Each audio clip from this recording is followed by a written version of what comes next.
I'm your host, Rob Lively, and this is Western Maine Storytelling, where we feature outstanding tellers. Today's program is part of our six-part mini-series on peace, peace building, and stories and storytelling in the peace building process. In fact, we're calling it Building Peace Story by Story.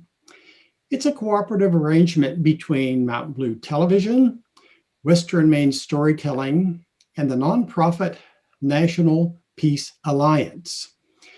Western Maine Storytelling will host three of the tellers, and three of the tellers are representing the National Peace Alliance. Today, I'm very pleased to have with us Justin Bensan, who's joining us from Washington, D.C., and who is a Peace Alliance board member. Now, Justin defines himself as a place-based social and digital communicator, and he's most interested in how communities can thrive peacefully and harmoniously. So, Justin, welcome to the show. Thanks for having me, Robert. Yes. When we were talking earlier, I had asked you, I said, well, can you think about maybe what is it in your past that has kind of led you to where you are today in terms of your peace activities? And you gave a very unique and I liked your response where you said, my story is my resume. And so can you expand on that? What do you mean by that? Yeah, I think, a resume, the very vanilla definition is it shows off the jobs that you've accomplished and that you've held over the years. I like to think that every single one of my professional exploits has also shown my interests. And so to me, my resume is really the story of what interests me and what I really want to involve my life with. And so if I could go into sort of how I have spent more than a decade with the Peace Alliance and how that interest has kept up over the past 10 years. I've actually been involved with the Peace Alliance since I was in high school. My older friends were part of the Peace and Justice Club. Unfortunately, I was the only rising junior left, and they gave me a bunch of pamphlets and said, the Peace Club is yours. Go ahead, do what you want with it, work on any initiative of all of these local organizations. And so that's when I stumbled across the Peace Alliance, which back then was focused solely on establishing a cabinet level U.S. Department of Peace. And so I got involved in high school with the Los Angeles team with Terry Mason. That actually led me to attend my first trip to Washington to lobby for the Department of Peace in March 2009. Very optimistic sentiments back then. Obama was just elected. There was the era of change, and I was a senior, and I wasn't sure what I wanted to do in life, but like I said, I wanted to make sure that it'd be something I'm interested in doing, and I hopefully want to change the world for the better. And so actually with the Peace Alliance and this campaign for Department of Peace, in my head, it was the practical way or the policy way to show how we could accomplish peace, not just at an international level, but at a domestic level, at a neighborhood level, by promoting policies and initiatives and organizational work that would support the work of proactive peace building at every level in this country. So when I say my story is my resume, again, it's because I really want to put my work effort into things that I'm personally passionate in. And that's how I ended up with the Peace Alliance. Right before the pandemic, Terry Mason, a fellow board member, reached out and asked if I wanted to join the board. And after a couple of months of really thinking it through, because again, I only want to devote myself to things that I know I can devote myself with my full heart.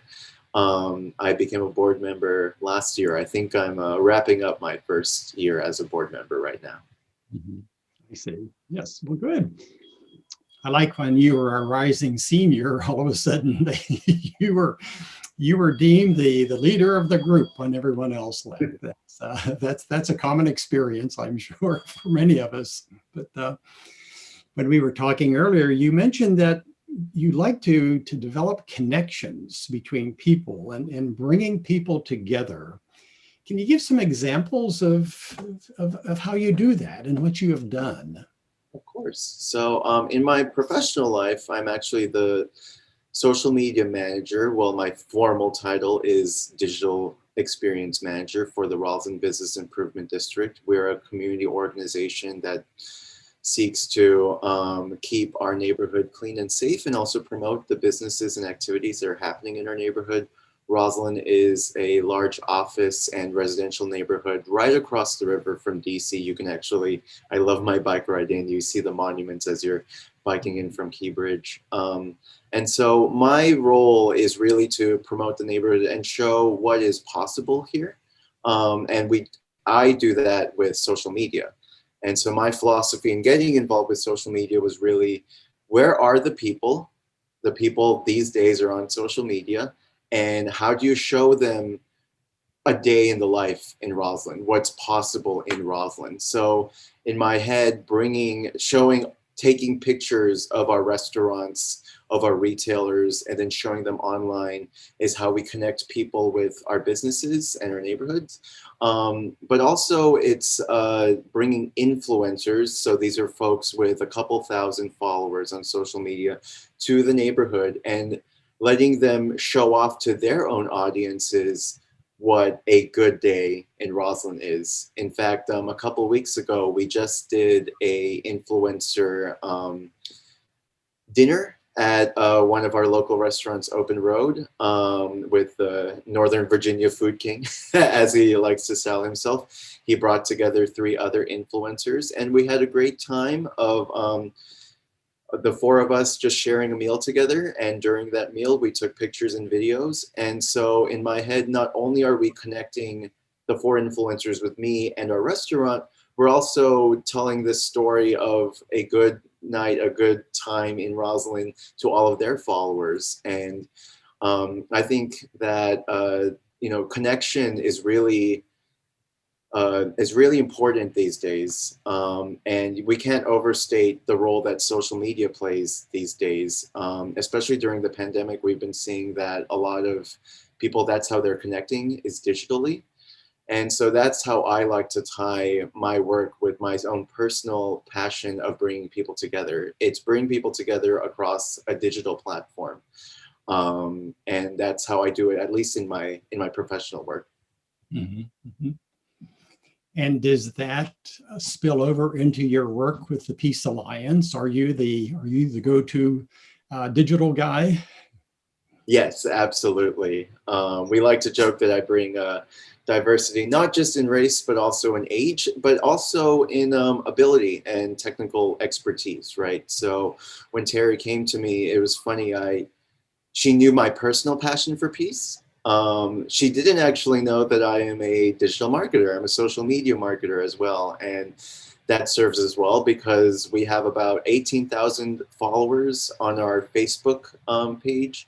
And so there I work with our social media lead, Patty Littell, on making sure that there's good content being shared. And so people really feel a connection with the Peace Alliance, even if they're not able to attend meetings, they're still able um, to legislate, right? They're still able to perform actions where they sign a petition. And I've been able to help adapt that to our to the new Facebook world, to the new digital world, if you will. Mm-hmm.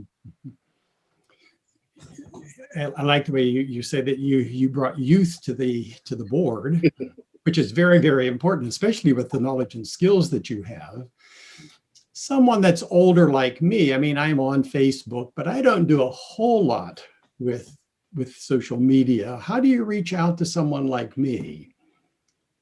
Well, and this has been something in my current job. When I came in, I was very much the social media manager. But as we saw, you need pictures on social media. You need videos on social media. You also need to reach out to the restaurants and make sure that they know that you're coming to visit them. You need to reach out to our businesses, our community groups, our homeless outreach groups, our food assistant groups. And so I very much found that although the end product of what I do is on social media, there's still a lot of stuff that I create that we can still use in our e-blast or on our website. And so even though I'm 100% a social media marketer, I still produce things that we can still slip into an email. We can still slip onto a website. I really don't think social media is too different than what used to be called word of mouth, right? That's still very much alive today. And all I do is make sure that we can produce some nice, pretty pictures so that we can make an impact and so you remember us. So I don't think that just because I'm in social media, the only people that I reach out to are the younger crowd. I bet you, Rob, you definitely enjoy a nice picture or a nice video once in a while. Yeah, very good. Well, thank you. Yes, that's great. When we talked earlier, you talked about kind of hosting meals and how you use that to bring people together. Do you want to talk about that and kind of even the cultural background to that? Yeah, thanks, Rob. Yeah, a lot of this has been about my my professional work. I'm at my office right now.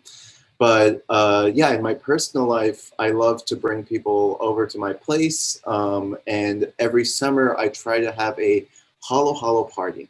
So Halo Halo is a shaved ice dessert. It's a Filipino dessert. And what Halo Halo means in Filipino is mix mix. It's literally a mix of all these ingredients that have come to our shores. We have red beans, and that comes from our Chinese influences. We have, of course, tropical fruits, and that comes from us being a Southeast Asian nation. We add a bit of flan in there. That comes from the Spanish culture that has come, and it's topped with ice cream, which is a marker of the American culture that has come to our islands. And so I like to think of my Halo Halo party, one being literally about mixing together cultures and peoples, but it's also about the actual people that show up, right? So I ask folks, hey, like, could you bring a plantain? Could you bring ice cream? Could you bring shaved ice?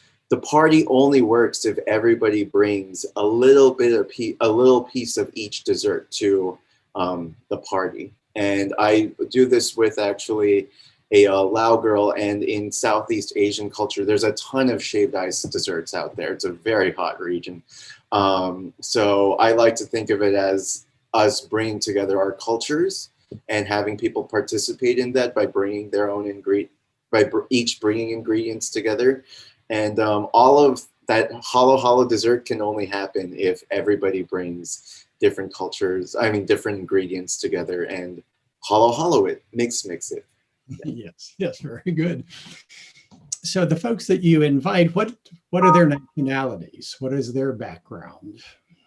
Yeah, so mostly, maybe not mostly, like half of us are Asian. I think that's just the nature of me and my Laotian friend being Asian and having a lot of Asian friends. But of course, we have friends over who are white, who are Hispanic, especially actually like my Hispanic friends are always interested because we use a lot of plantain and flan. And so this surprises them. They're like, why are these sort of more Hispanic dishes being used here? So it's a nice education piece. Like, well, we actually have a lot more in common than you think. I, of course, have my African-American friends. My friends across the Anacostia come over. As we noted, I bring youth to the board. I'm trying to bring a bit more of my older friends as well to these parties and let them know, hey, this party's not just for kids. It's really just for any human who likes shaved ice dessert. So a diversity of people, for sure. Mm-hmm. You've mentioned before that peace is an action that you do. We've been looking at various understandings and approaches to peace, of which this is one. It's something that you do. Do you want to expand on that? What do you mean by that? Yeah. So peace it's very much a verb, right? I think that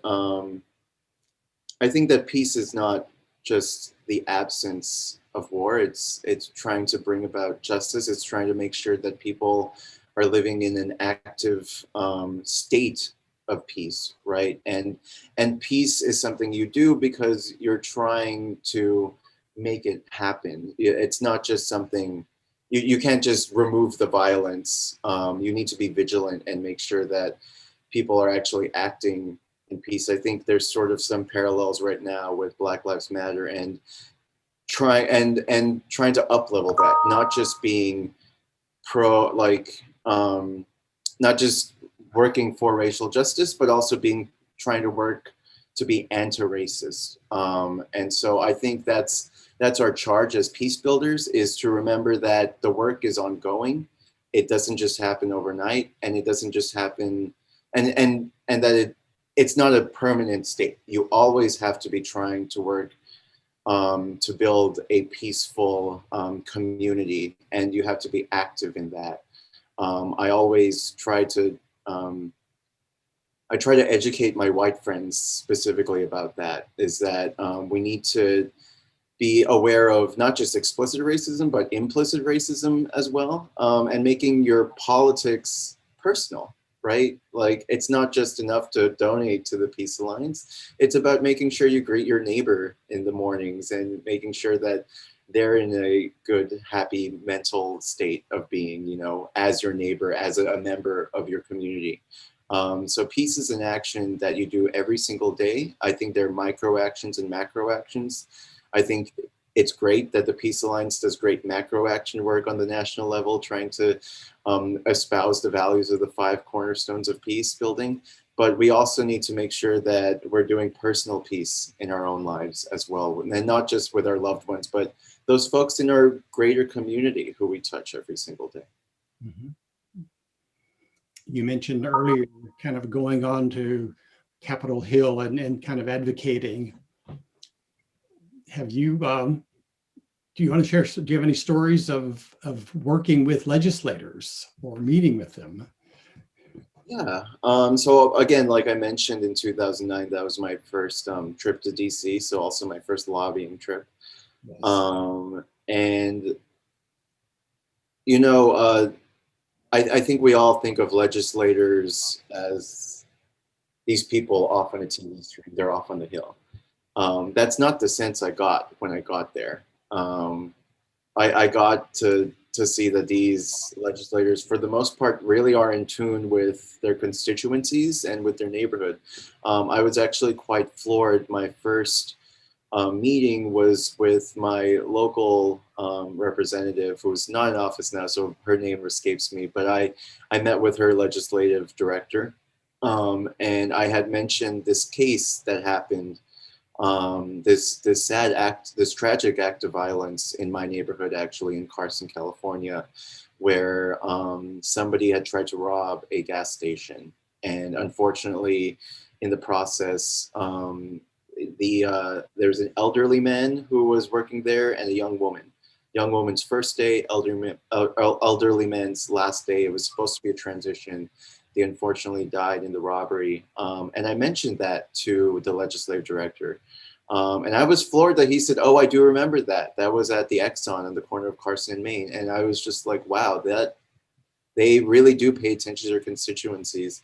So whenever people say like, "Oh, well, what's my action going to really do? What change is it going to really do?" Like, well, you never know what change you could accomplish just with your own voice, and these people really are listening to you. That's their job, right, as legislators, is to work for their community, and really listen to their constituents. So I found that experience to actually be very positive, because it sort of helped me get out of my jaded mind about government, and helped really make me feel good about working in policy to accomplish peace. Mhm. I know from my own advocacy work on the Hill that, yeah, it's enjoyable. to go and meet these folks and talk with them. And as you say, they generally, they're very tuned in to what's happening. So you mentioned that you're, given your own background, that you're wanting to reach out to your white friends. How does that go? What you, It goes pretty well, actually. I think what's important is to create a safe space for, and may I just say, not just white friends, like I think that racial tensions exist across all racial groups. And I think that's just a function of everybody's trying to get whatever little, I don't know, crumb of justice that we can get in these days. But what I encourage folks is to say, create a safe space. Create a safe space to let people make mistakes, right? Because we're all human and we all only know what we know. I guess I single out my white friends because there's a lot of privilege in being white, and a part of privilege is ignorance. I wish there was a better word for that, but in my head, ignorance just means that you don't know what you don't know. And so when I set up with my friends, like, hey, like I saw that you posted about these anti-Asian hate crimes, and there's just some wording there that I think you could have used better. I try to set it up as, hey, look, I'm just trying to educate you. I'm not trying to victimize myself here. I'm just letting you know how I feel about what you said. And in my head, that's a much better way of trying to teach anti-racism than just saying like, well, that was really racist of you to do, because that immediately gets people on the defensive. And once people are on the defensive, they're defending themselves. They're not opening themselves up to new lessons. And so that's how I try to reach out to my white friends or any of my friends who are trying to understand issues of racism or homophobia or transgender rights, right? It's that I try to come to it from a point of education and creating a safe space. I liken it to actually my own experience with my own parents, who I wouldn't say are conservative, but are just older. And when I was coming out as gay with them, it took a while for them to really understand. Now, I could have gone the route of, why are you being an old bigot, but that wouldn't have helped. What really helped is that they knew that they could come to me and ask, like, why is gender different from sex? Why is sex different from sexuality? I think once you break down the barriers of that ignorance, then you're able to teach lessons and to educate folks meaningfully, rather than trying to corner somebody into a defensive stance. So that's how I relate to trying to educate folks on issues of racial justice or homophobia or all of that, is just to come at it with, look, you've made a mistake. This is a safe space to make a mistake. I'm here to try to teach you because you only know what you know, and you can't discredit somebody for living in their bubble, because that's how life is. There are definitely things that I get wrong every once in a while, and I'd love to think that people feel comfortable to tell me when I'm making a mistake. well, I certainly know that I enjoy white privilege. And I saw and live in a bubble. I'm up here in Maine, beautiful Maine. It's easy to live in this bubble. Yes. But I saw a little drawing recently that really brought home kind of the idea of privilege and those who are privileged and those who are not. And it showed two people. There was a white guy on the left and then a minority person on the right. The white guy had a ladder in front of him, with all the evenly spaced steps. The guy next to him had a ladder, but some of the rungs were missing, so that he may have been able to step onto the first step. But then there's this big gap to the next one. And it just struck me that this represents what a person, I I can assume and enjoy all of these kind of progressive sort of things that are predictable. Whereas that person, he cannot depend on services or whatever. And it just, that struck me, and I like that drawing because it said a lot. And I think it's also, you're sort of keying off on what I had to say about like my digital media role in telling a story. And I think you probably appreciate that there are many different ways to tell a story. What you just said there is the visual way to tell the story of how we all have different life conditions, if you will. That that sure, we're all given a ladder, and sure, we can all go up. We're not given the same ladder. I think it's easy to show that in a visual graphic, in a way that sometimes telling a story isn't able to show it, right? Just because of a person's privilege or ignorance. And I like the way that you sort of took that, or you saw that tool of storytelling, and was able to make an observation out of that. Mm-hmm.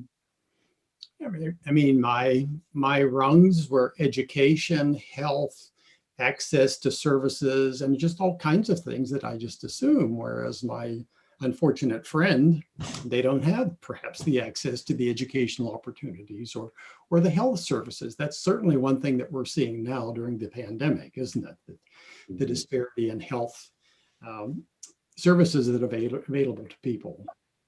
So I like calling peace a verb, and that's how you refer to it. Do you have any closing thoughts on other examples of how you go about peace as a verb? Personal examples. Yeah. I mean, it's let's see. This is a very micro interaction again. I've been living in the same house for three years. And the first year, there have been times when we put the trash out too early. We put the trash too late. And our elderly neighbor would actually email our landlord and tell them. Now, a few of my other roommates thought, like, she's just being cranky. Let's just do what we do. And I thought, you know what, like, somebody just has to talk to her. Somebody just has to make the connection. I think what it is we were new neighbors, but all we shared was space. We didn't share a connection. And so one day I saw her out on her porch and just struck up a conversation with Mrs. Jenkins. And I said, "Hi, I'm Justin. How are you?" We didn't mention the trash at all, but after that, she stopped complaining. We also were a lot better with our trash. So what I challenge people is to make sure that your politics is personal. When you say that you're a peace builder, when you say that you want new members of a community in your neighborhood, actually do that in your personal life. Don't just sign a petition and call your congressperson and think that's it. Because peace building is a verb, and it's a verb that you do on a macro and a micro level. Being more neighborly with your neighbors, being open with your friends when you see episodes of collective trauma. I have been floored with most of my friends, a lot of white friends, but also friends who are not Asian, who have reached out to me asking me what can they do in this wake of anti-Asian violence that we've seen during the pandemic, as Asians are being used as scapegoats for the condition that the world is in. This isn't, it's not rocket science, but I think that we all need nice reminders that, every single action that we take in the world has a reaction. Knowing that you have that power, what are you going to do with it? Make sure that peace is your verb. make sure that you do that not just in your politics, but also in your personal life as well. Well, thank you so much, Justin. I'm coming away with peace as a verb, and what we will display your information about you on a slide at the end. And thank you again, and thank you to our viewers. Thank you for joining us, Western Maine Storytelling and Building Peace Story by Story. Thanks and goodbye.